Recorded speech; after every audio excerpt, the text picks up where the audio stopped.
te dire la vraie raison pourquoi les dieux rient pas. C'est les dieux quand ils sont en train de se manifester à travers chaque être humain pour que toi tu fasses une joke, une blague, une rigolade. C'est leur incapacité à sécréter l'énergie nécessaire pour avoir de l'humour.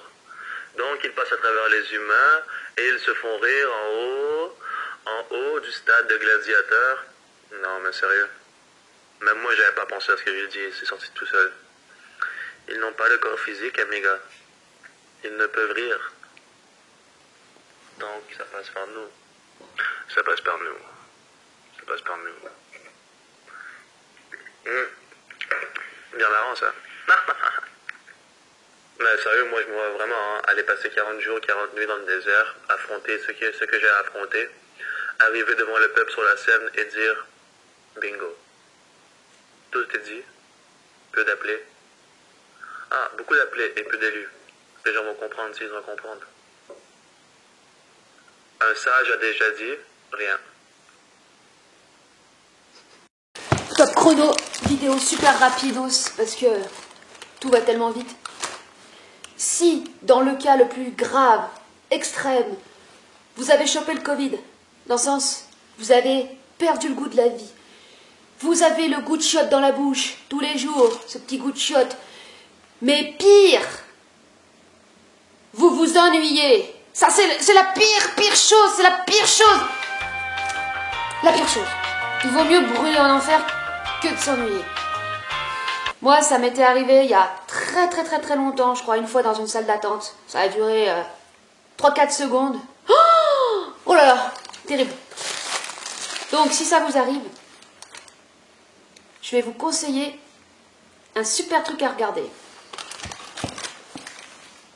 Cauchemar en cuisine avec Philippe Etchebest.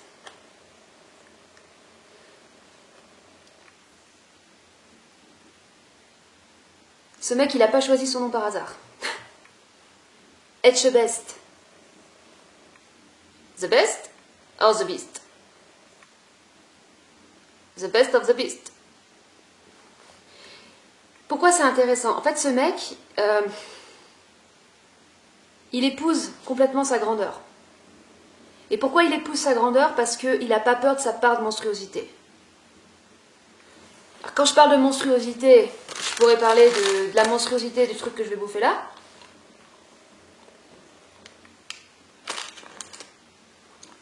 Attention, j'ai chopé un ganglion.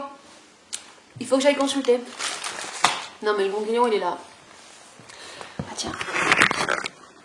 C'est intéressant là. Attends, il faut que je parle. Bla bla bla bla bla bla bla bla bla bla bla bla bla bla bla bla bla bla, parce que si je parle pas, il n'y a rien qui se passe. Bla bla bla bla. Mais par contre, il faut que je dise des choses parce que si je dis que blabla. Ça va Robert? Ça va Robinet? Robert est de plus en plus impétueux. C'est le gros fouteur de merde de ce trio chat, chien, lapin. C'est un fouteur de merde, mais alors, déjà c'est le fouteur de merde. C'est la résurrection du lapin des Monte Python. Je peux pas l'expliquer autrement. Il m'a bouffé. Le meuble là, j'ai vu là, il me l'a complètement raboté le bord du meuble. Il m'a bouffé l'arrière du canapé. Non mais c'est... Et tu viens vers moi? Il s'en est pris à mon tableau. Alors, oui, c'est vrai que ce tableau, il n'y a pas grand monde qui l'aime. Tout le monde dit, oh, tu t'es pris pour qui avec ce tableau? J'avoue, ça fait un peu prétentieux. Mais j'aime bien cet esprit mongol, cet esprit... C'est pas... Alors, il me dit, ah, c'est quoi, c'est un truc de Bouddha, je sais pas quoi. Ouais, ça fait un peu, je me prends au sérieux, j'avoue. Mais ce visage, mais... Je trouve magnifique. Bon, donc c'est peut-être un signe qu'il faut que je change, parce qu'il a commencé à me le bouffer, là. Alors ça se voit pas, beaucoup. Mais suffisamment pour me faire chier, quand même. Bon. Ah, c'est un peu cauchemar en cuisine. Cauchemar à la maison. Non, mais c'est pas un cauchemar. Ah!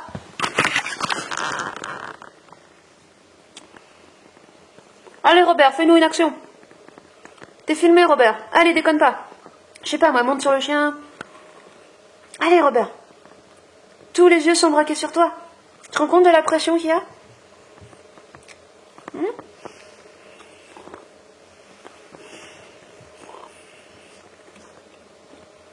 Bon, ouais, il ne faut pas grand chose. Alors ce matin, il y avait une big action. Il y avait une course-poursuite. Ah, c'était trop marrant. Alors, en fait, ce qui est marrant, c'est que le lapin se fait poursuivre. Puis au dernier moment, il se retourne. Donc, ma chienne et le chat, merde, il s'est retourné. Puis il reste comme ça à se regarder pendant 10 minutes. Alors, Etchebest. Bon, le mec, on a dû lui faire 10 000 fois la blague quand il était petit. Ouais, je te baise et tout. Ouais, je te baise. Non, ouais. Ça lui a forgé son caractère, ça c'est sûr. Et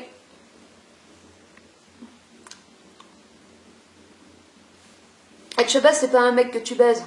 C'est lui qui te baise. Alors, c'est une façon de parler.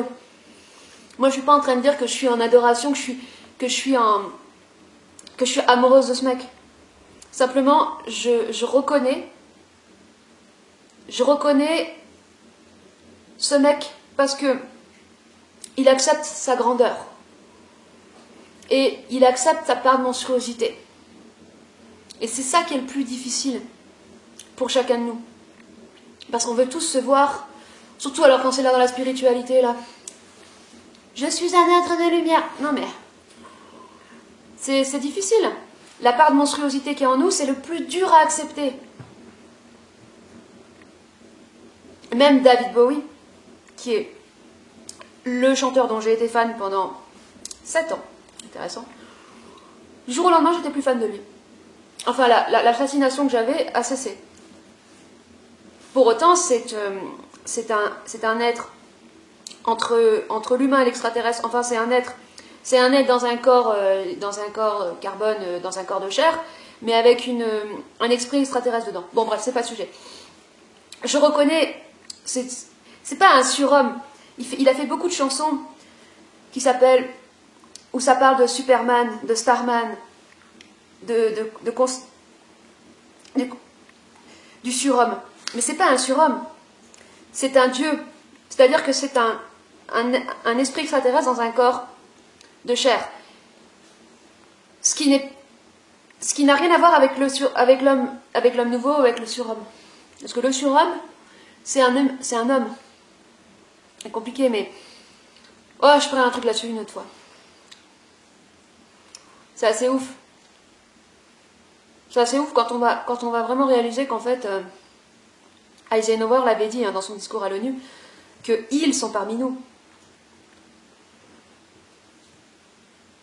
Ils, avec un S au pluriel, il y en a plein. Je ferai un truc sur l'intraterre la prochaine fois. À partir des infos que j'ai, donc c'est pas 0,0001% de conscience. C'est pas ouf, mais bon, c'est déjà pas mal. Il faut apprendre à être content de ce qu'on a. Le petit truc qu'on a, il faut en être content. D'ailleurs, je remercie Enera pour son don. Je tiens à remercier maintenant toutes les personnes, un par un, parce que c'est important. Tac, où j'en étais.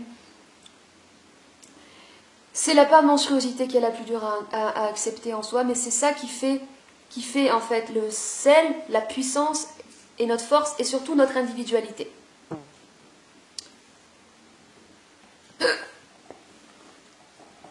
C'est la clé. C'est jusqu'à quel point tu es capable de supporter tes propres démons. Et en fait, je dirais pas de les supporter. Je dirais, bon, bien sûr, de les intégrer, de les reconnaître, de les voir, et d'en devenir le patron. Pour pouvoir les utiliser. Non, mais ils s'en prennent le pied maintenant. Putain, le pied de la... Oui, bah forcément, je te filme, donc t'arrêtes. Pris en flag. T'as ton attestation? Il en a rien à foutre. Il continue. Toi, Loupiote, tu ferais jamais ça, hein? Oui, je sais. Mais toi, t'es un être à part, Loupiote.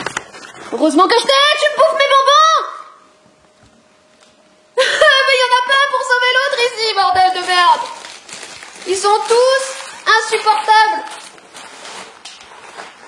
Vous avez raison. J'aime l'Amérique. Tout est plus grand en Amérique.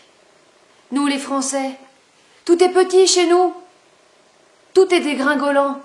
Et l'Amérique, les plus grands dieux sont en Amérique. J'aime l'Amérique. Regardez la vidéo que j'ai mise en bas dans la description.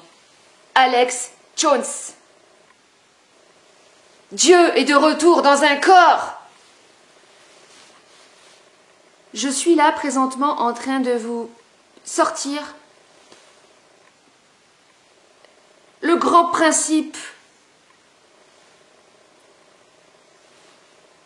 qui fait de nous des dieux. Attention. Vous voyez, ma technique, c'est que j'entoure tout sous des apparences de superficialité. Comme ça, le message ne peut être reçu que par les personnes qui savent voir à travers l'illusion de l'apparence, des apparences. La puissance réelle, la volonté réelle, tient de la capacité d'une personne à descendre dans ces enfers, dans ces ténèbres, pour en devenir le maître. Un Dieu, c'est celui qui maîtrise Satan.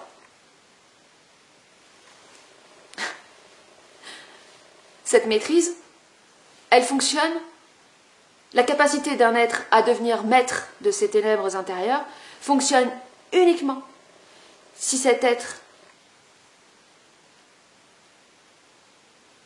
est dans l'amour. Et si cet être n'est pas coupé de son esprit. Parce que le problème, ce qui se passe en ce moment, c'est que tous les satanistes qui sont descendus dans les enfers, c'était des âmes coupées de leur esprit. Il y a très peu de personnes qui arrivent à descendre en enfer sans perdre leur esprit. Et ces êtres-là sont des dieux, à condition qu'ils aient aussi l'amour, et à condition qu'ils aient aussi la capacité à l'autodérision.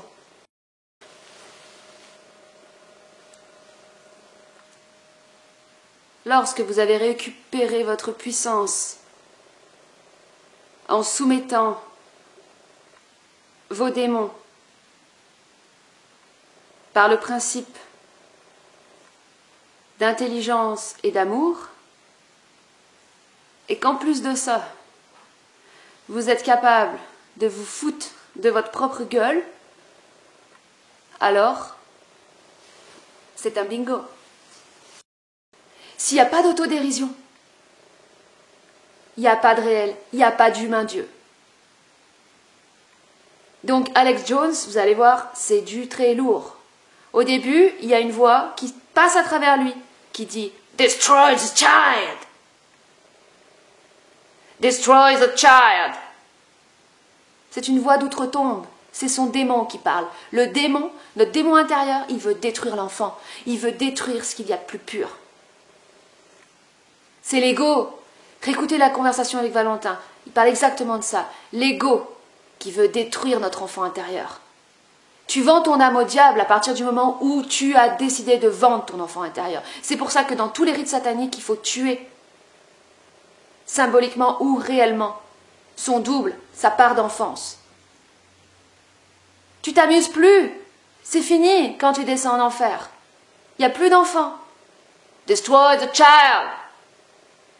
Et toi, tu sais ça. Tu sais que ton démon intérieur, il veut faire que ça, détruire ton enfant. Mais tu vas devenir maître de ce démon.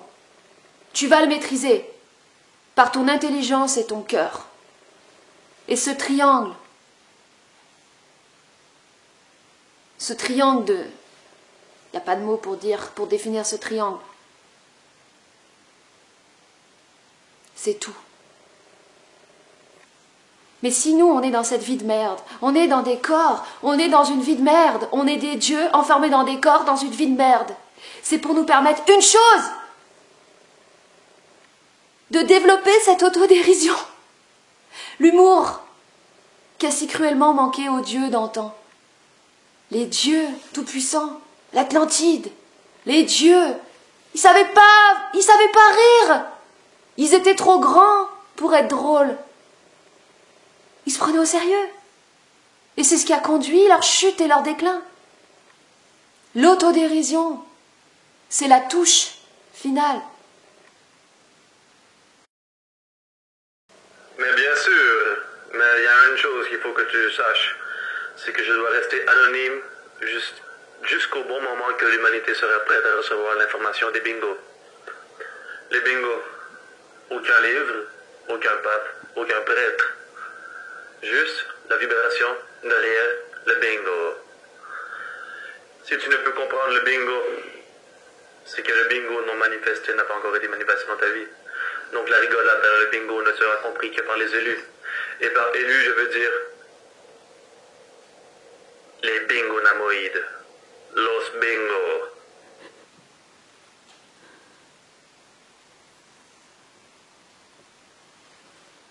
J'ai pas compris ce que t'as dit en fait. Ça va être quoi? Ça va être sur quoi ta vidéo? Ta vidéo, elle va être sur quoi, mec? Poteau. Fille, meuf, femme, enfant, jeunesse, éternel, monstrueux, magnifique. Mec, quelle belle vie. Vida loca. Ah, les émissions de télé.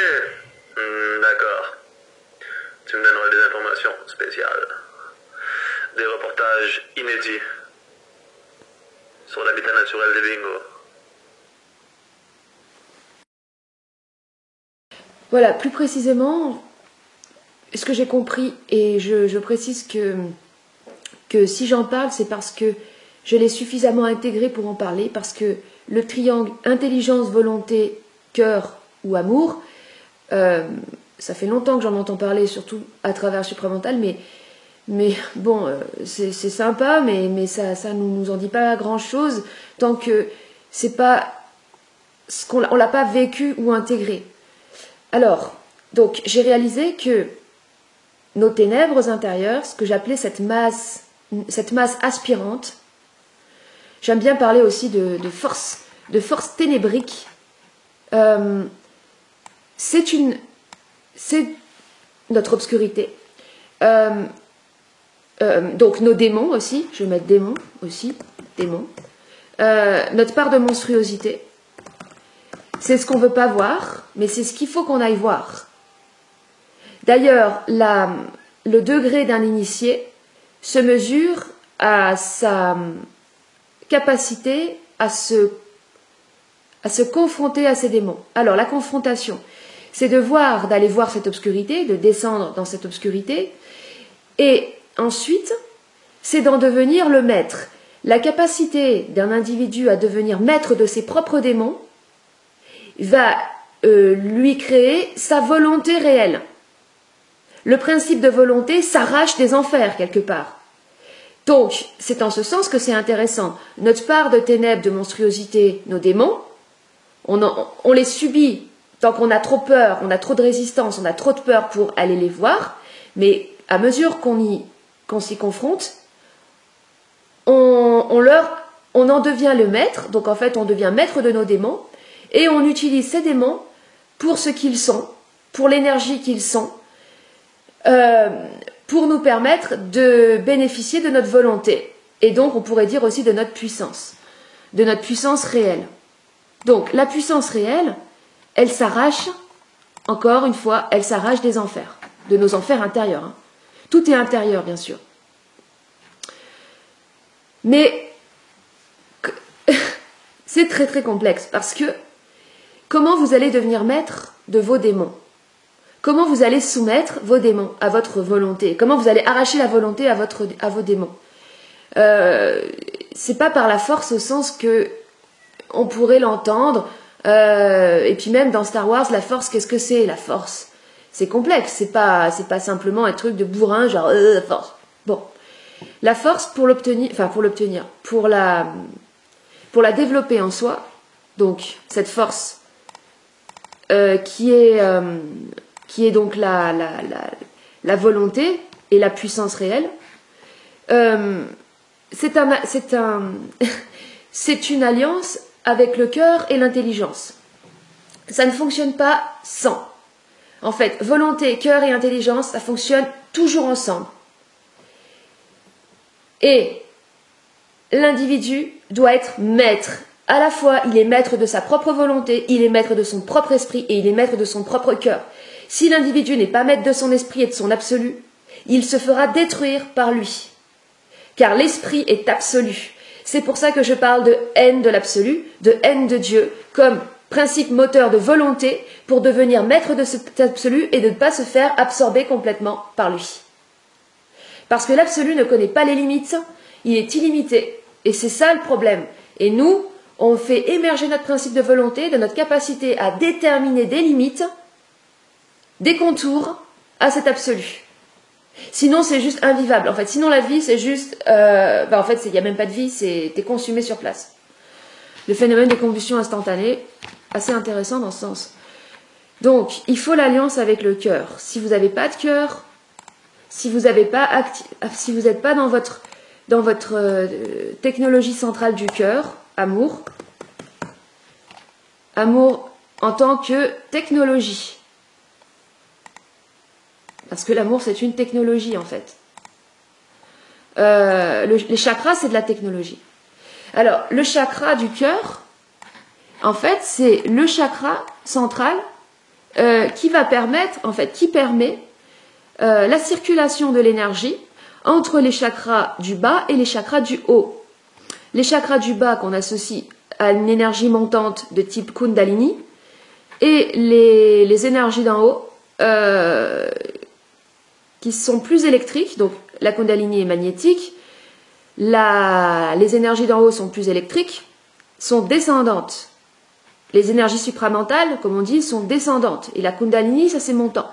Et en fait, c'est le chakra du cœur, la technologie du cœur, qui va permettre au centre de faire circuler ces énergies montantes et descendantes en forme de 8 à partir du centre du cœur. En fait, le centre du cœur, c'est ce qui va permettre à l'individu donc par sa pratique, enfin par son initiation, on pourrait dire ça comme ça, à devenir lui-même maître de son chakra du cœur. Parce que si vous êtes maître, ça veut dire que vous êtes équilibré aussi avec votre principe de volonté, votre principe d'intelligence. Parce que si vous êtes que dans votre chakra du cœur, en fait, vous êtes juste un méditant dans votre dans l'absolu et vous êtes pas réel. Donc, c'est dingue dit comme ça, mais ça doit être allié au principe d'intelligence. Donc, l'intelligence, c'est l'esprit. Donc, l'esprit, c'est cette intelligence, c'est ce qui donne, en fait, une direction à votre vie. C'est ce qui va vous permettre... En fait, l'intelligence, l'esprit, c'est la lumière, en fait, qui nous permet de descendre dans les ténèbres.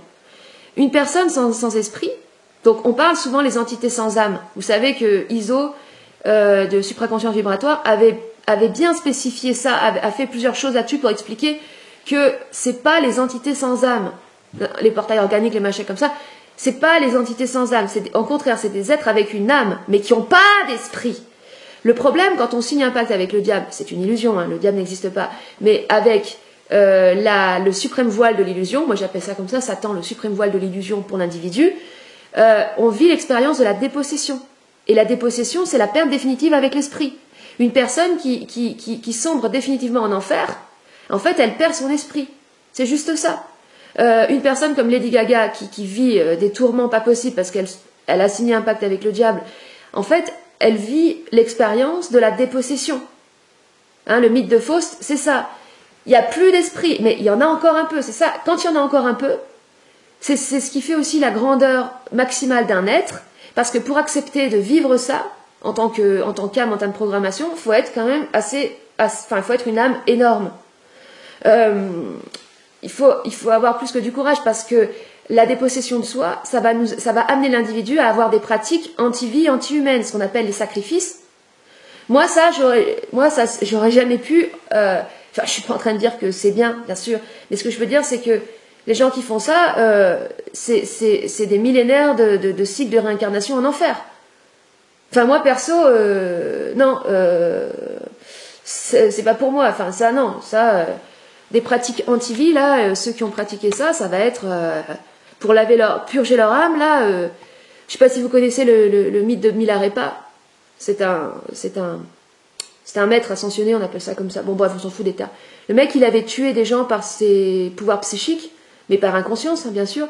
Il a passé toute sa vie à casser du caillou pour purger son karma pendant 50 ans, avant de pouvoir à tout prix, juste arriver au stade zéro du karma plus ou moins nettoyé. Enfin, le karma, ça existe en fait en tant que loi, en tant que principe cause-conséquence. Tant qu'on est dans le voile de, tant qu'on n'est pas connecté à l'esprit en fait, on est enfermé dans le karma. C'est horrible le karma. En fait, il n'y a rien de pire comme souffrance que l'ignorance. Mais bon.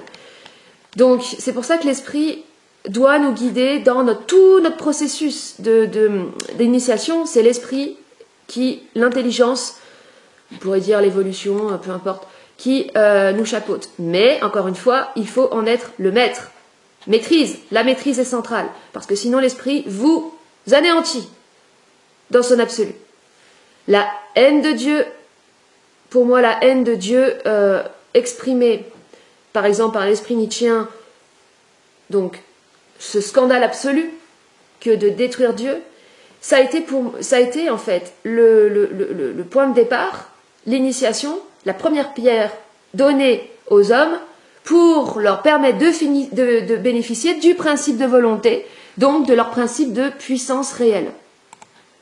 Sans opposition, sans confrontation à Dieu, à l'absolu, il ne peut pas y avoir de puissance réelle pour l'homme. Voilà.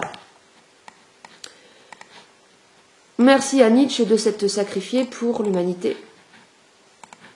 C'est le sacrifice le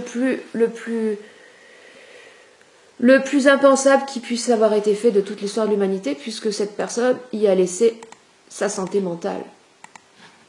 En ce sens, je tiens à faire une petite précision parce que j'ai un ami qui m'a donné un retour en fait par rapport au truc que j'avais fait sur les sentiments, parce que j'avais cassé les sentiments dans l'amour, notamment tout ce qui est lié à l'attachement.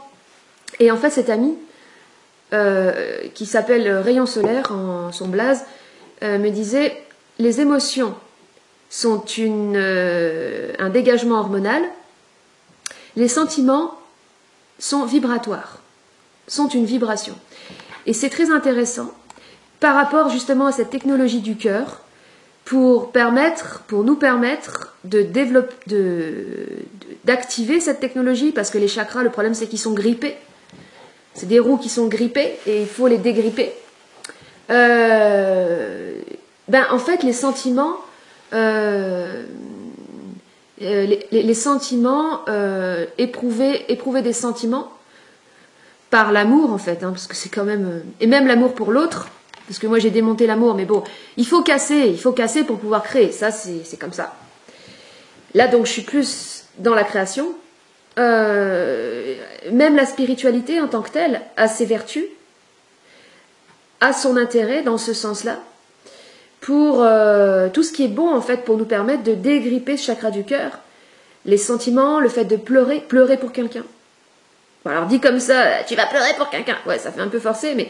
Enfin, je veux dire, il suffit juste de se lâcher. Enfin, c'est pas évident, parce qu'on a tout plein de résistances. Les chakras sont grippés. C'est ça, les résistances. Les résistances, elles se sont mises suite au choc, suite au trauma et aux rétentions émotionnelles qui ont été faites tout au long de notre vie. Donc là, il faut faire sauter. Hein. Les rétentions, elles commencent de plus en plus à sauter. Il faut les faire sauter. Donc toutes les chansons, toutes les musiques, tous les films qui peuvent faire pleurer parce qu'ils touchent en plein cœur, faut y aller à fond. Moi, je vous conseille... Et encore une fois, les conseils, c'est la merde, mais peu importe, on me l'a conseillé, donc je le conseille à mon tour. Le film N'oublie jamais. Alors, j'arrêtais pas d'oublier le titre, j'étais là, c'est Souviens-toi. Non, c'est pas Souviens-toi, c'est N'oublie jamais. Ce film, il va vous... Plus que Titanic, plus que Un monde parfait de Clint Eastwood, quoique Un monde parfait de Clint Eastwood, j'avoue que quand même c'est du high level en termes de chialage, de déchirage de cœur, et le film de Clint Eastwood aussi. Bon, Sur la route de Madison... Pas mal aussi, pas mal. High level, on va dire. Et aussi le film de Clint Eastwood, Million Dollar Baby. Alors là, ça vous déchire du cœur. Il y a aussi, en fait, tous les films de Clint Eastwood. Grand Torino aussi. Grand Torino. Mais n'oublie jamais, je crois que je le placerai vraiment... Non, n'oublie jamais, je le placerai au au panthéon des déchirages de cœur en termes de films. Bon, allez, on va aller promener par là. Non, on va là-bas. Allez. Je fais de la dissonance cognitive avec mes animaux. Là, il s'appuie. Ouais, mais j'ai jamais été pour le dressage, là. Ah, je supportais pas le dressage. Quelle horreur. Tu crois que t'éduques ton animal en le dressant? Bah non. C'est toi qui as un robot et qui conditionne un autre robot. Alors, super. Oh, il y a un passage dans la série Westworld. J'arrête pas d'y repenser. Il y a Anthony Hopkins, il est dans le désert. Il y a un enfant robot. Donc Anthony Hopkins, c'est le concepteur, c'est le grand architecte de la simulation matricielle où évoluent les robots. Et c'est le dieu des francs-maçons. Mais c'est pas le dieu, c'est pas Dieu en tant que tel, parce que Dieu en tant que tel, ça n'existe pas. Mais bon, bref, c'est une illusion de Dieu, on va dire ça comme ça. Et il y a un serpent qui arrive en direction de l'enfant, je crois. Et avec sa main, il fait comme ça. Et le serpent est figé. Et en fait, c'était un programme. Ah ouais, cette scène, elle est saisissante, quoi. Et avec les animaux, le dressage, c'est de la merde. En fait, l'animal, il se cale complètement. En fait, il est complètement, sur le long terme, il devient complètement un reflet de toi-même. C'est ta part animale, ta part même de bestialité. Et en ce sens, les animaux, le contact avec les chiens et les chats est vraiment très très enseignant parce que ils permettent justement d'accepter cette part de monstruosité en nous. Quand je vais donner des morceaux de fémur, de bœuf avec de la chair à ma chienne comme ça et qu'elle se saute dessus, ça me permet moi en fait de pouvoir intégrer cette part animale, bestiale en moi. Parce qu'on a ça aussi en nous. Et pourquoi il y a de la merde? Je l'ai déjà dit, mais pourquoi ça part en couille dans ce monde? Parce que personne, aucun individu, n'est capable de supporter ça pour soi-même. Cette part-là de chaos, cette part-là de bestialité en soi. Et donc du coup, il y a des personnes qui vont jouer le rôle des monstres à l'extérieur, quoi. C'est tout. Et puis après, il y a les sauveurs, et puis il y a les gentils, il y a les méchants et les gentils. Donc après, il y en a qui choisissent, tout le monde veut devenir gentil, tout le monde veut jouer le rôle du gentil. Ouais, mais non, c'est les deux. On doit équilibrer les deux, mais ça ne veut pas dire qu'on va faire de la merde avec le côté monstrueux, c'est qu'on va utiliser le côté monstrueux comme une force pour, en fait, amener l'homme nouveau. Non mais lol. En fait, Philippe Etchebest, il fait ça. Hein.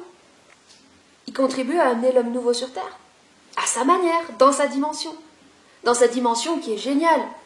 Mais qui est en train aussi de s'effondrer parce que... Attendez. C'est très intéressant, ça va... En fait, je me rends compte, ça va carrément dans la lignée des vidéos que je... Quand il arrive dans cette émission où il rentre dans un restaurant où il y a le fils de 50 ans qui a jamais fait sa crise d'adolescence, qui est derrière son comptoir à se bourrer la gueule toute la journée, à parler avec les poivreaux, pendant que la mère, qui a 75 ans, Loupiote, t'as largué une caisse, ça pue. Non, c'est pas de ta faute.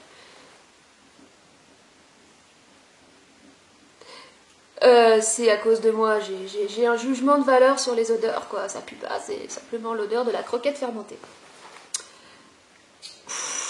Waouh, c'est costaud quand même. Nietzsche se foutait de la gueule des gens qui étaient sensibles aux odeurs. Il manquait de lâcher prise, quoi. L'identification par l'émotion au sens. Bref. Qu'est-ce que je disais, merde? Putain, j'arrive pas à tenir la fille.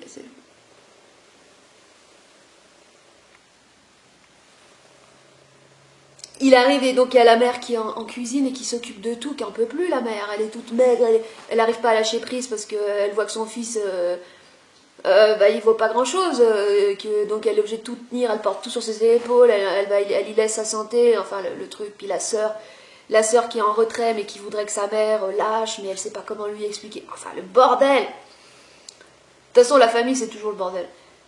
Jusqu'à ce qu'il y en ait un qui se réveille et qui décide de... Et jusqu'à ce qu'il y en ait un qui ait décidé avant ça d'être la purge karmique. Et de faire sauter tous les nœuds karmiques, toutes les résistances. Bref, et donc, Etchebest, il arrive. Une semaine avant qu'il arrive, les gens ils commencent déjà à se chier dessus. Hein. Ils le sentent au pif, à l'odeur, ils sentent à la vibration. Oh putain, il y a la bête qui arrive, il y a la bête qui va arriver. Quand il arrive, on voit les yeux, on voit dans le regard des gens. Comme la statue de sel. Mais de quoi as-tu peur, voyons, à l'extérieur, va voir en toi. Bon, il arrive Etchebest avec son petit sourire. Non, il sourit pas, hein, il fait le méchant. Il joue le méchant trop bien. Il fait flipper, quoi. La carrure. Bon. J'ai ouvert ce matin un truc.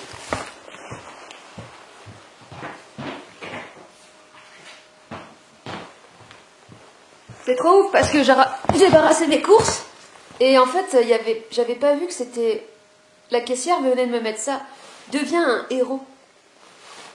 Et là, je me dis, waouh, je vais l'ouvrir. Et je vais voir que c'est quoi le héros que je suis. Et là, je vois Spider-Man,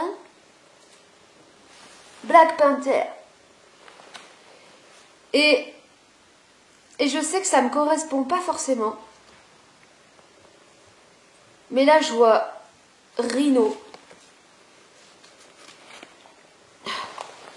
Et sur l'autre, je vois... Oh putain, il y a encore Spider-Man. Oh putain, ça veut dire que je suis Spider-Man. J'aime pas Spider-Man. Il va éjaculer sa toile partout, là. Je n'aime pas ce super-héros, putain. Et en fait, je savais que lui, c'était Etchebest. C'était Etchebest. Parce que je voulais faire un truc sur lui, en fait. Je voulais parler d'Etchebest. Bon. Super, alors là, je crois que j'ai fait un truc qui sert à rien. Ça va, mon petit lapin? Au final, on s'en fout, en fait, de quoi on parle. Hein. Parce que moi, je parle d'une émission de divertissement. Au final, je suis là, je suis en train de faire la guignole, je suis en train de divertir les gens. Bref. Oh, putain, j'ai chopé le Covid. Non, attention. Parallèle intéressant. Covid, perte de goût, tout ça. La cuisine. C'est en soi un art qui devrait être élevé au plus haut rang de tous les arts. En fait, la hiérarchie dans les arts, ça devrait être par rapport au degré d'éphémère. Quoi de plus éphémère que la bouffe, que la cuisine? Tu conçois un plat, une œuvre, tu mets toute ton intensité dedans. Regardez les concours, là, le meilleur pâtissier de France, non, mais, du monde. Oh, c'est tout le temps les Japonais qui gagnent. Je me souviens, la dernière finale, ils étaient une équipe soudée, des tueurs, les mecs. Toute la France les regarde, tout le sort du monde dépend de la réalisation qu'ils vont faire. Qu'est-ce qu'il dit le chef des chefs de l'équipe? Si nous perdons, nous devrons saluer les gagnants avec respect. Bon, je le fais mal l'accent. Hein. Non mais, vous arrivez... Comment on peut en arriver à ce niveau de sacrifice, de don de soi? Si nous perdons, toute leur vie dépend de ça, là, de ce qu'ils vont réaliser. Si nous perdons, nous saluerons les gagnants avec respect. Rien que là, tu leur donnes la médaille. Rien que pour ça, tu leur donnes la médaille. Et de toute façon, ils ont gagné, parce que tu peux pas les rivaliser, les Japonais en cuisine, en pâtisserie et tout. C'est pas possible. À un tel niveau de raffinement, de finesse et de... Alors, le défaut, c'est que c'est presque trop beau. C'est peut-être pas assez monstrueux. Ils ont du mal à se lâcher, les Japonais. D'ailleurs, ils ont des problèmes de cul assez importants, mais bon, c'est pas trop le sujet. Oui, c'est la cuisine qui devrait être en fait au-dessus de tout, parce que tu donnes toute ton intensité, tout ton feu, toute ta créativité, tu rassembles tout ton esprit pour donner un truc là, et ça va être absorbé. Ça va être mangé, absorbé par l'homme.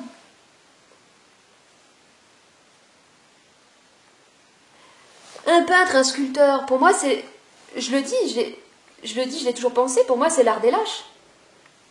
Ah, c'est scandaleux ce que je dis, c'est scandaleux, oui, bah ça va, je rigole. Non, mais c'est l'art des lâches, parce que c'est l'art de ceux qui ont besoin de laisser une trace. Et si tu veux être propre, quand tu vas aux toilettes, tu laisses pas de traces. Sinon, c'est que t'es un dégueulasse. Non, mais sérieusement. Ce qui est beau sur la plage, c'est les vagues qui effacent les traces de pas.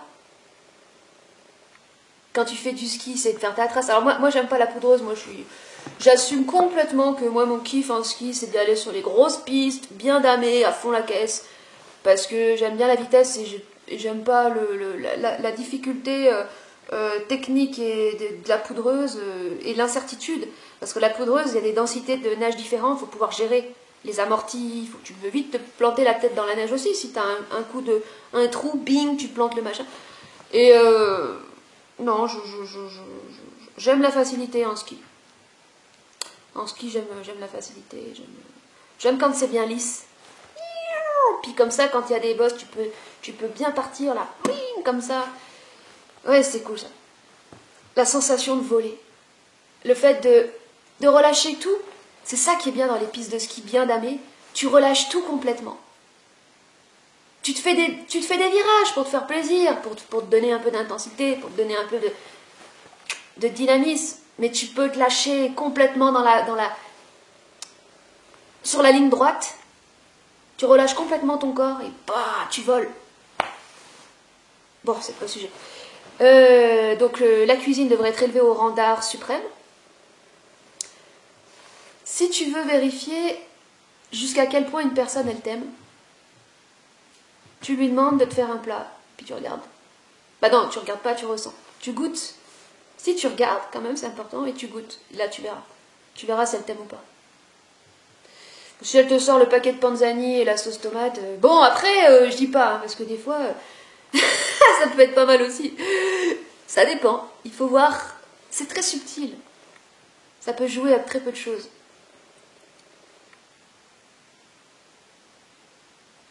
Ça peut être aussi très marrant.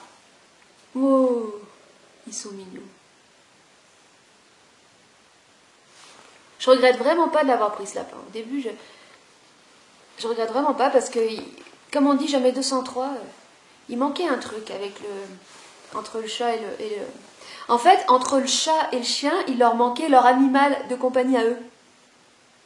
Et maintenant, depuis qu'elle l'a lapin, ma chienne, elle avait une petite tendance à s'ennuyer parfois. Hein. Après, ça a une appréciation humaine, parce que je fais un transfert, elle s'ennuie pas. Le chien, il est dans son instant présent. Mais parce qu'elle soupire pas. Elle soupire pas trop, mais elle a des tendances à miauler, à gémir. À gémir d'impatience. Donc c'est pas de l'ennui, c'est plus de l'impatience. Et depuis qu'il y a Robert, eh ben, elle ne s'ennuie plus, quoi. Ils s'établissent des contacts, je sais pas trop ce qu'ils foutent, bon. Télécharge des informations, je sais pas. Ah, c'est de la géopolitique, hein, Et puis le lapin, il commence à se lâcher aussi, il fait des sauts, des bonds, il s'amuse. Bon, alors comme je dis, il a un caractère de merde. Il est pas câlin pour un sou, il a plus tendance à te mordre. Bon, il est sauvage, quoi. C'est un sauvage domestique. Il m'a bouffé ça aussi. J'ai vu ça l'autre fois, là. Bon, heureusement que c'est pas de la... Je reviens, il m'a bouffé ça, et il y a des machins, il a tout laissé, quoi. Encore un iconoclaste. J'ai l'impression que je collectionne les iconoclastes. Ah, c'est tout mignon, il a fait ses petits sauts, il a fait ses petits... Tout mignon. Ah, Loupiote, elle est contente, elle a son animal de compagnie. Bon, s'il court un peu vite, elle a l'instinct du loup qui revient, parce qu'elle en a déjà croqué des lapins, donc elle connaît le goût du lapin. Mais c'était ses anciens maîtres, ils avaient pas géré, donc du coup, elle s'était un peu lâchée. Oh! Mais lui, il se laisse pas faire, hein. Ah non. Même avec moi, il se laisse pas faire. J'ai abandonné tout espoir d'avoir un petit lapin câlin. Il est pas câlin pour un sou, lui. Hein. Pas se fier aux apparences. Quoi. Et Etchebest, qu'est-ce que je disais avec Etchebest? Le mec, alors ouais, donc il arrive dans la cuisine, dans le restaurant. C'est génial. Le mec il est là en train de se bourrer la gueule, il a 50 ans, il a pas fait sa crise d'adolescence, il y a sa mère en cuisine. Toi, viens là! Toi, viens là! Il prend la mère, le fils. Allez, non, attends, qu'est-ce qu'il lui fait? Il lui fait, c'est bon maintenant, allez, tu vas la faire ta crise d'adolescence. Allez, vas-y, sors, mais frappe un peu. Allez, vas-y, frappe, allez, fous-moi des coups. Il s'en fout, lui, il peut se prendre tous les coups, il craint rien. Allez, vas-y, tape-moi. Ou alors je confonds avec l'émission Pascal le grand frère. Bon, c'est un petit peu la même chose. Non, parce que ça fait longtemps que je n'ai pas regardé, mais c'est le souvenir que j'ai, et là je me disais, ouais, il faut faire un truc là-dessus. Et le mec, ce qui est intéressant dans le déroulé de cette émission, c'est qu'il y a un avant et un après, comme dans d'ailleurs toutes les histoires, d'ailleurs même dans la vie, toujours un avant et un après. T'arrives, t'es terrorisé, t'es tétanisé comme ça, et puis progressivement tu prends des coups, puis progressivement tu prends conscience de ton potentiel, de ta puissance et de ta grandeur, progressivement, parce que si c'est trop tout d'un coup, ça peut aussi te faire partir en HP, mais bon, progressivement, et là, tu commences à être investi, à être investi de ton intensité et à trouver un vrai sens, en fait, il ne faut pas trouver un sens à la vie, il faut trouver son intensité, il faut trouver l'intensité dans sa vie, il faut trouver sa dimension. Et un mec comme Etchebest est intéressant dans ce sens parce qu'il est dans sa dimension, complètement. Et quand il repart, les personnes, on voit que dans les yeux, il y a quelque chose qui s'est passé. Ils le regardent comme si Dieu était passé dans leur vie. Mais en fait, c'est pas Dieu, c'est la tempête. C'est la vie. La vie, c'est une tempête. Puis en général, on dit tempête en décembre, t'en chies en janvier. Donc là, janvier 2021, ça va être, à mon avis, mais dans le bon sens du terme. Dans le sens que nos structures obsolètes, elles ne pouvaient pas tenir, quoi. Nos structures mentales obsolètes, tout, ça ne pouvait pas tenir. Et certes, à l'extérieur, les murs de... Comme redisait Valentin ce matin, les murs de la matrice du Truman Show, là, ça commence à... Boum. Moi, j'ai vu des trucs encore ce matin, bon. Non, je ne vais pas faire cette digression, parce qu'après, ça va... Mais ça va devenir énorme, enfin, c'est de plus en plus énorme, quoi, là, ça va être... Wow. Et... merde, tu disais... Et quand il repart dans quelque chose...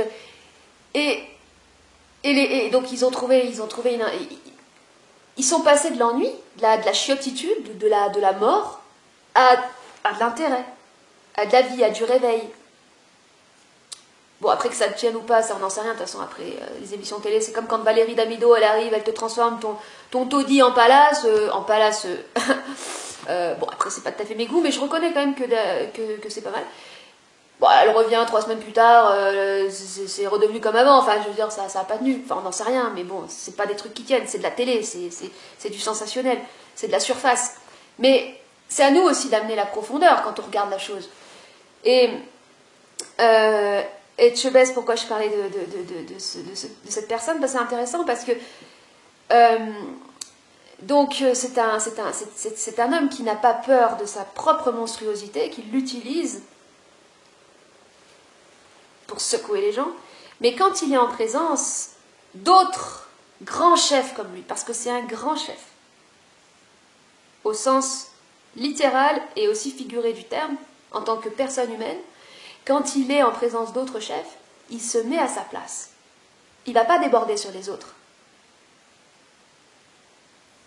Et ça, c'est un truc, quand vous regardez Top Chef, par exemple, qui est une émission super intéressante, déjà super instructive, comme on dit, ou qui peut permettre de donner vraiment des idées super, parce que au niveau des candidats dans les compétitions, il y en a qui rentrent en fusion d'eux-mêmes, enfin, et qui sortent des trucs super intéressants. D'autres qui sont plus dans l'intelligence artificielle, la mémoire, le machin, et qui ont du mal avec la créativité, mais il y en a qui sont vraiment très créatifs et que c'est vraiment extraordinaire.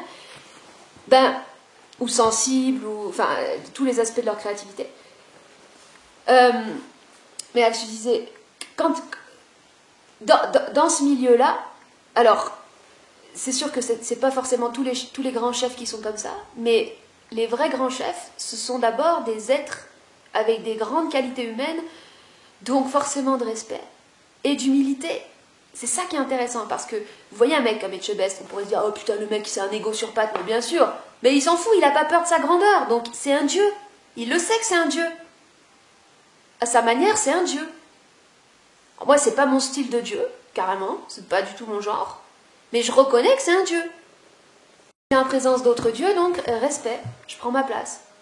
C'est ça que c'est intéressant, et c'est à ce moment-là qu'on voit que le mec, il a de la vraie humilité, mais pas de l'humilité au sens en toute humilité, je voudrais. Ou les gens qui se diminuent constamment, un petit peu, non mais moi en pensant que comme ça ils sont humbles. Non, t'es pas humble en faisant ça, tu te dégrades toi-même. T'as aucun respect pour toi-même. Donc ça, c'est pas de l'humilité. L'humilité, c'est quand déjà tu as reconnu ta grandeur, et que quand tu es face à quelqu'un qui est grand aussi, un autre grand chef, bah tu es dans le respect. Le respect des chefs. Les chefs, ils se respectent entre eux. En fait, s'il fallait refaire le gouvernement, et ça c'est une idée, je tiens à préciser que c'est cet astrologue, ce fameux astrologue dont je ne prononcerai pas le nom, parce que après on rentre dans les gossips. Etchebest est une personnalité publique, donc on peut parler de lui, c'est pas pareil, mais là c'est une personne, bon bref. Si, allez, je m'en fous, c'est vrai. Fabien Klimenko, j'écoute des fois ses capsules. Pas tout parce que, bon bref, mais j'écoute, il est quand même hyper calé en astrologie. Bah oui, il est hyper calé, c'est un putain d'astrologue. C'est lui qui avait fait vite fait une petite émission sur Etchebest, sur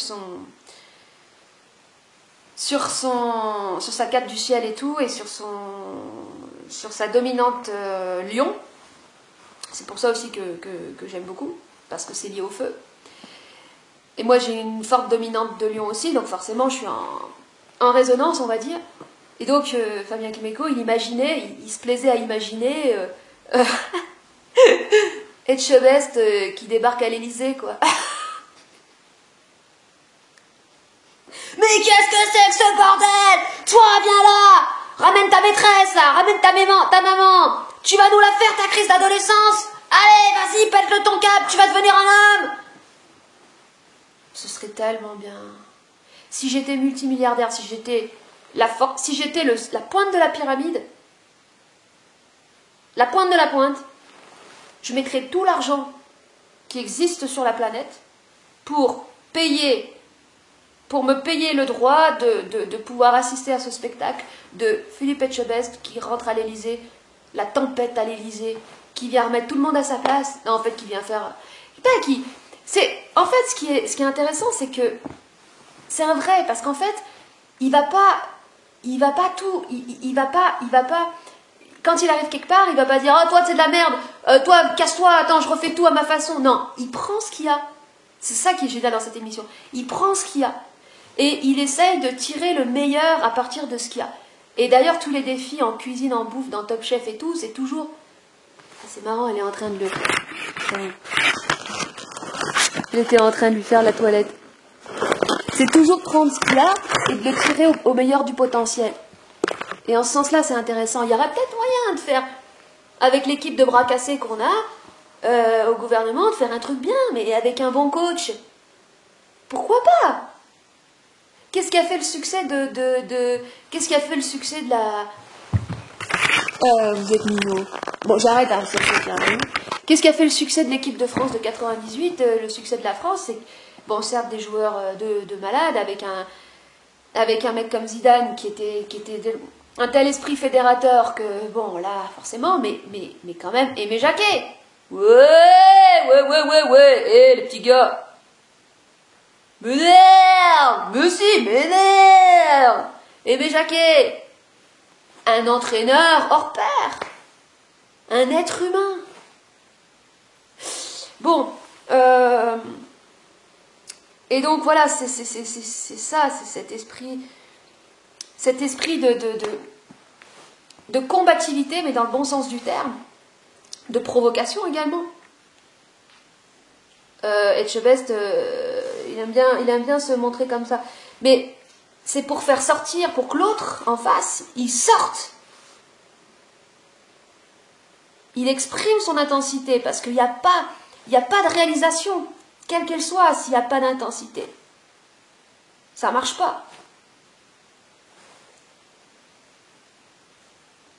Et le plus grand danger, c'est pas les extrêmes. Bien sûr que si, quand tu pars dans un extrême, vraiment extrême de destruction, c'est la monstruosité. Mais je dirais que le pire, en fait, le pire des dangers, il est jamais là où on croit déjà, il n'est pas forcément dans les extrêmes. Je parle de la vie, hein, dans la vie, dans l'énergie. Il est dans la tiédeur, il est dans la médiocrité. Et en fait, moi j'ai de la haine, en fait, j'ai aussi de la haine envers moi-même. Je fais un peu mes confessions, c'est important parce que il faut pas avoir de regrets. Donc, je fais des confessions en sachant que les confessions que je vais faire pourront bénéficier aussi aux autres, pour donner envie aussi aux gens de faire ce genre de confessions, parce qu'il ne faut pas se voiler la face, on est un peu tous pareils. Moi, j'ai de la haine envers moi-même aussi, pour toutes ces fois où j'ai été médiocre, où j'ai été... La timidité, c'est pas très grave en soi, parce que des fois, il faut mieux se protéger, des fois, c'est important d'être timide aussi un petit peu, d'être réservé. Ok, la réserve, tant que tu sais pas vraiment bien doser, bon, il vaut mieux des fois être un peu réservé, mais la tiédeur, la médiocrité, c'est aussi le fait le fait déjà de comparer les gens. Oh, elle, je la préfère à elle. Parler sur les gens. Ah non, mais même pas pour être, mais même pas pour casser des formes ou pour être dans une démarche constructive, mais juste parce que tu te fais chier, puis t'es là. Non, mais elle, vraiment, moi je trouve que non. L'autre fois, je me disais que la langue française est un peu à l'image des femmes, compliquée, mais pour pas grand-chose. Et bien souvent, dans cette tiédeur, dans cette médiocrité, il y a de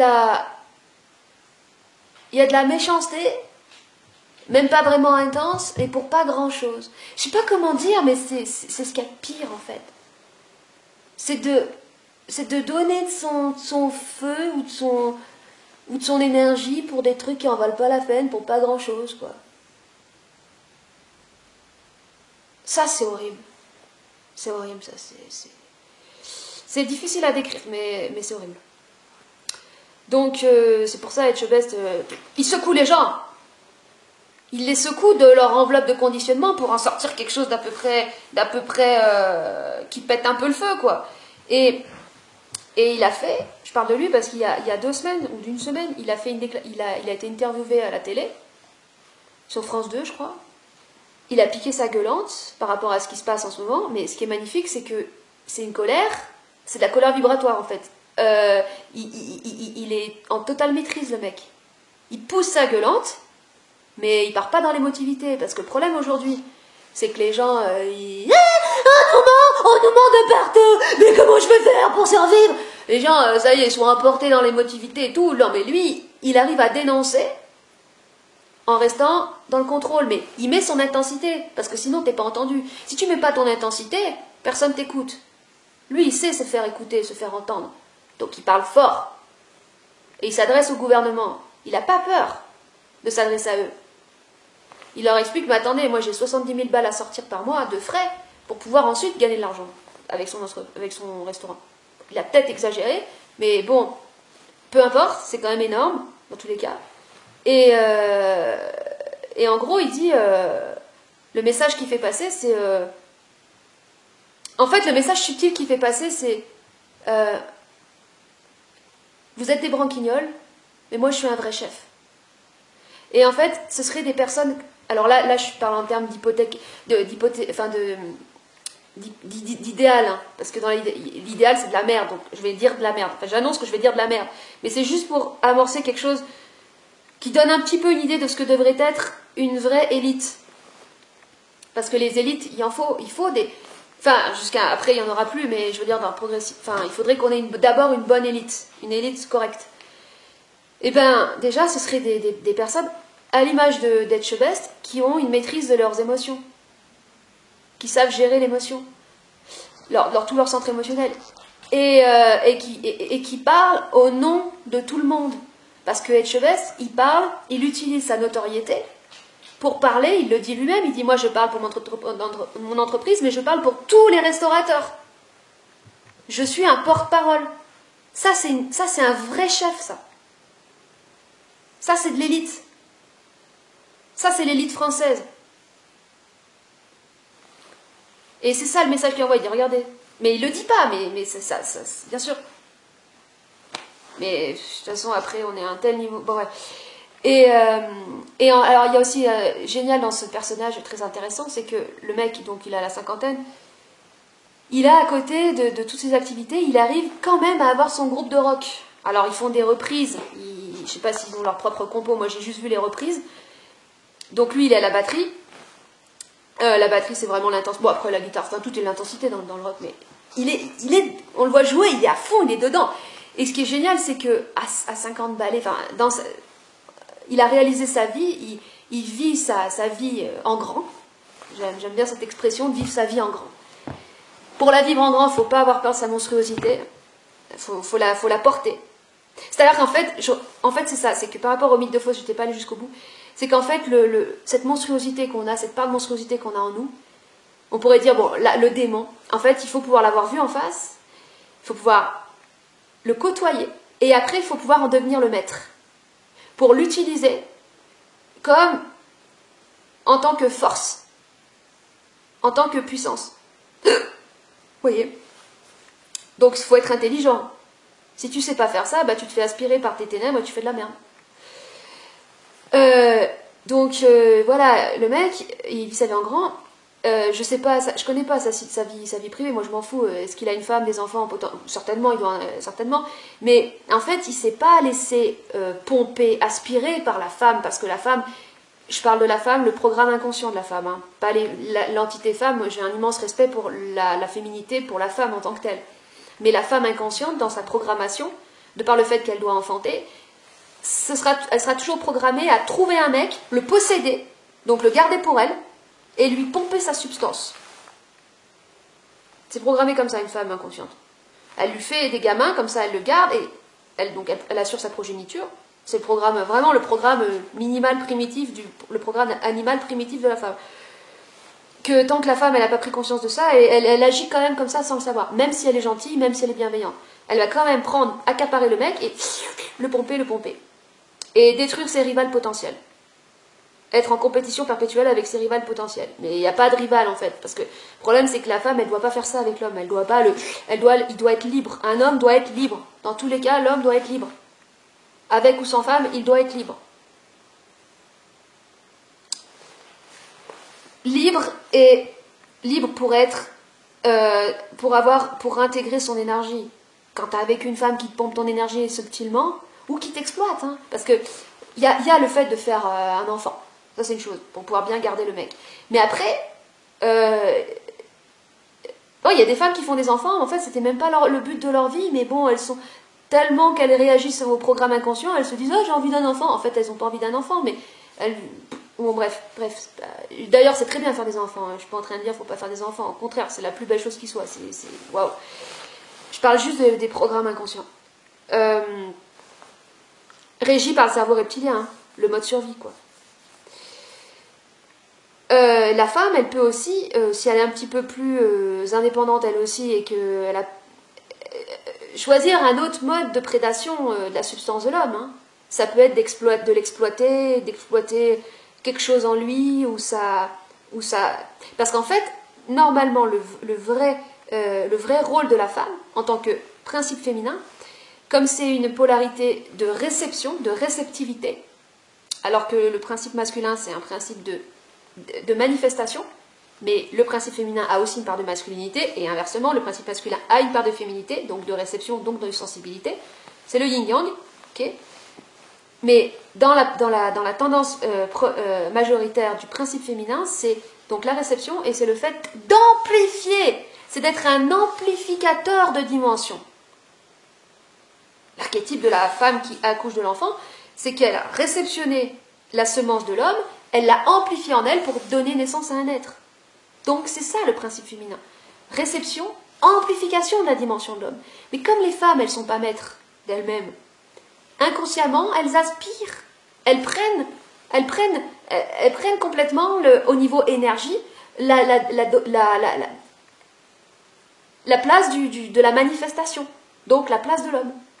Donc, pour moi, le féminisme, c'est important de le dire, pour moi, c'est de la propagande mentale, de conditionnement. D'insister toujours sur les femmes ont été brimées, les femmes ont été brimées. Putain, merde, je l'ai déjà dit ça. Je me redis. On a tous été brimés, on a tous été des esclaves de toute façon. On est brimés d'abord par notre conditionnement, en fait, par notre programmation de race, par notre programmation de robot. Donc, bref. Je reviens à Etchebest. The best or the beast, or the best of the beast. To be or not to be the best, or the beast. To be the best and the beast. Voilà. Et bingo! Bah, bon appétit.